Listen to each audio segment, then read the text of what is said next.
Brown University men's basketball coach Mike Martin joined us last week.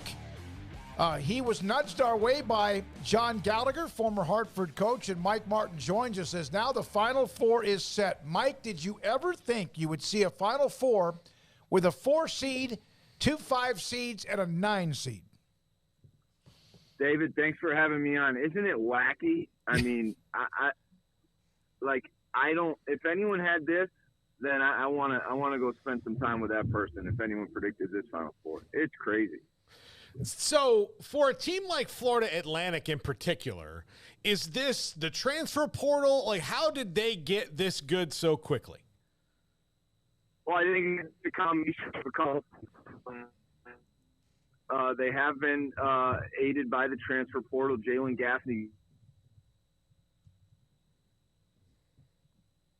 and his staff have just done a great job evaluating and building a program. I mean, they've got a culture. They've gone a lot of different places. They've gone to the Midwest. They've gone international.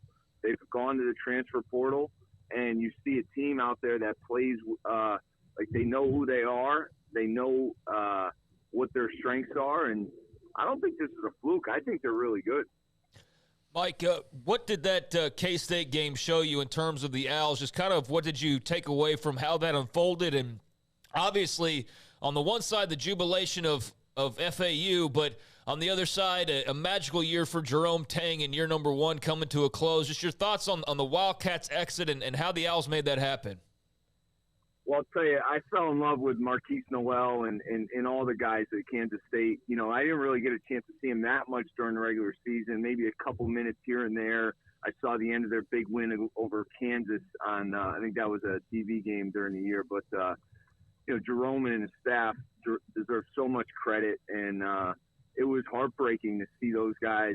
I wanted them to keep playing because they're so fun to watch. I actually, you know, obviously Noel, everyone knows he's from New York City, and could you put together 2 better games than he put in Madison Square Garden coming home? And you know, it's a shame the Big 12 doesn't have any representatives in the Final Four because it was far and away the best conference in the country throughout the year, and I say that as a guy who grew up, you know, with the Big East. But you know, it's just it's just further proof this tournament.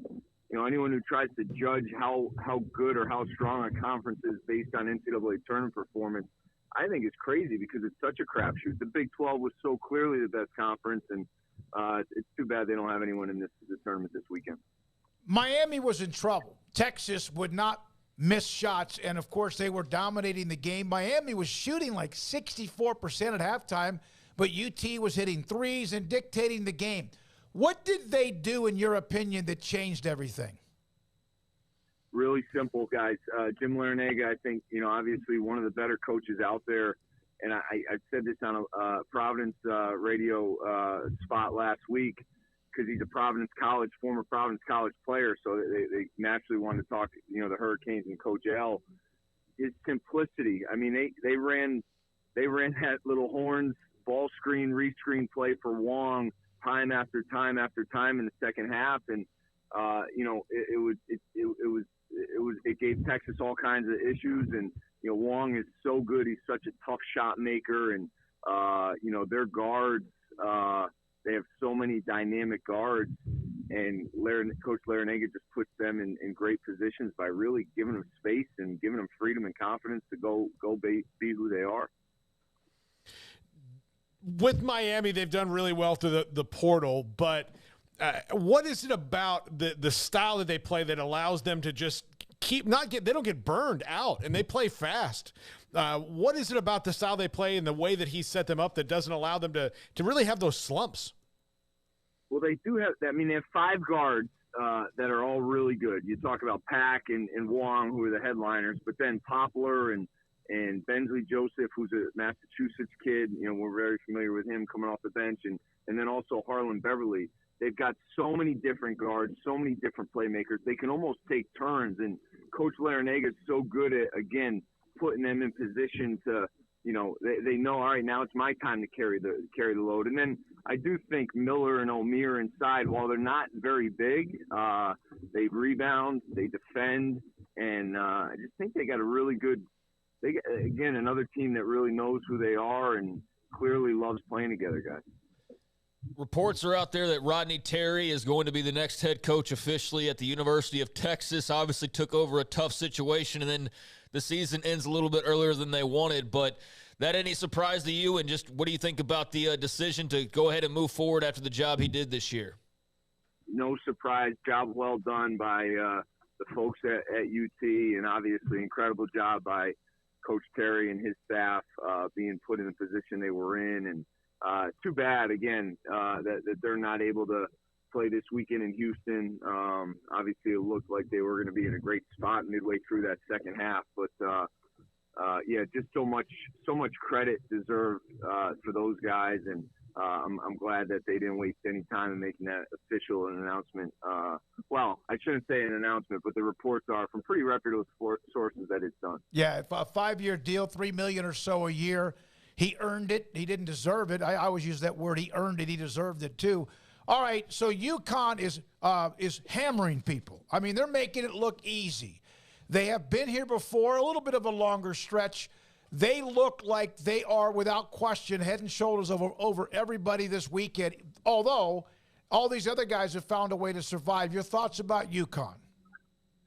Yeah, I mean, they're playing so well, and obviously love to see it, given that I'm a Northeast guy, and they, certainly are carrying the Big East flag quite well. I think their size is going to be really hard for Miami to deal with. As good as Miami is, as great as their guards are, Sanogo and Klingon, in addition to, the long athletic wings that UConn has, I think their size is going to be a lot for Miami. I do think UConn's the favorite, clearly on paper, from what I can see right now with the 4 teams left, and really happy for those guys, and think that they'll hopefully have a chance to finish the job. We have a handful of Texas fans who are on our chat. They're great guys that do love UT. What was your thought about the Brock Cunningham blocking out foul that they changed initially over the back to a block out? What is that as a coach who understands the game? You're trying to get me in trouble. I'm flying to Houston this week. I'm going to have all the Big 12 people and the Texas people coming after me. That was a hard way. It was such a pivotal call, too. It's a hard one to swallow if you're a UT fan. Initially, I thought it was clearly over the back. The more I watched it, I thought they got it right.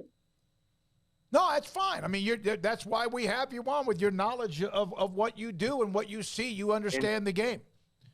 And here's why. I thought Omier, was in a position where he was ready to make a play on the rebound. He jumped straight up and down. And Cunningham, we recruited Brock Cunningham coming out of high school, and he was a really good student, really strong student, and we had a few great phone calls with him and his family. Ultimately, obviously, he made a great decision, but I just thought he kept backing up, and he came into Omier's space. Omier has the right to jump straight up, and I thought he did that, and unfortunately, the call went the wrong way for a UT fan. Coach, I guess the only team we haven't asked you about, San Diego State. Great win over Creighton and a thriller. Your thoughts on that game, and now what they have ahead as far as FAU? Just how did the Aztecs get here in your mind? Grown men. They are a team of grown men. Brian Dutcher has done an amazing job. You look at their team; they play 9 guys consistently. They've got a great rotation both on the perimeter and up front. I was looking at it this morning because they said it on the broadcast yesterday. 7 seniors of their 9, and of those 7 seniors, 4 are fifth-year seniors. So this is an old team. It's a mature team. It's a team that's really hard to score against. Tim Miles, one of my best, closest friends in coaching, he's the head coach at San Jose State, and he's done an amazing job there. He was at Nebraska. He was at Colorado State. And he's turned that San Jose State team around quickly. We were talking this morning about just how hard it is to score against San Diego State because they're strong, They're fast, and it's really hard to get any kind of angles on them when you have the ball offensively. He said you better make threes against them, or you probably don't have much of a chance.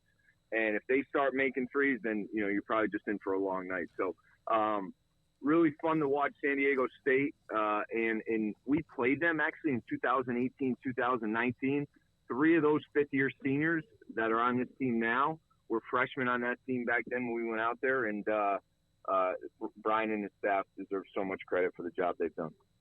Do you think we're on the other side of that extra year making as much of a difference as it has seemingly made with these super veteran-laden rosters? Like, obviously, we covered Baylor a couple years back. They had a very veteran-laden roster. Texas was very veteran-laden. San Diego State, so on and so forth.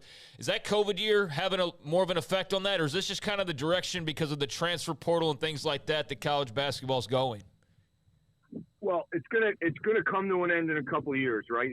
This COVID year that everyone has had, the class that are rising juniors who are current sophomores in their second year, they're not going to have that COVID year unless something drastic changes. They're not going to have it, So it will come to an end soon, but I think you're seeing a lot of smart teams who have been able to really utilize that and play to their benefit. I mean, we talked about Jerome Tang and his team earlier. That Kansas State team had all kinds of experience, and they had all kinds of maturity as well. And I think that was really smart, really intuitive by Jerome and his staff, and helped them this year have the year they had. I think he should be, if he's not a shoo-in, he should be one of the leaders for National Coach of the Year, given what he's done. So I do think you're seeing it. We talked about San Diego State. We talked about Miami in the transfer portal, Florida Atlantic in their experience. So I do think that we're seeing the teams that have really used the extra COVID year smartly. It's paying off for them. Hey, Mike, we appreciate you coming on with us this afternoon. It's been great to have you on.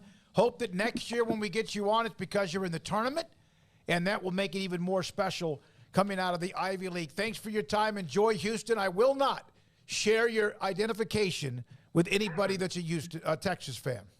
I won't have any Brown basketball gear on in Houston this week. That's for sure, 'cause then I'm in trouble. Thank you, guys. Thank you very much, Mike Martin, head coach at Brown University. It's been great to get his feedback. John Gallagher will join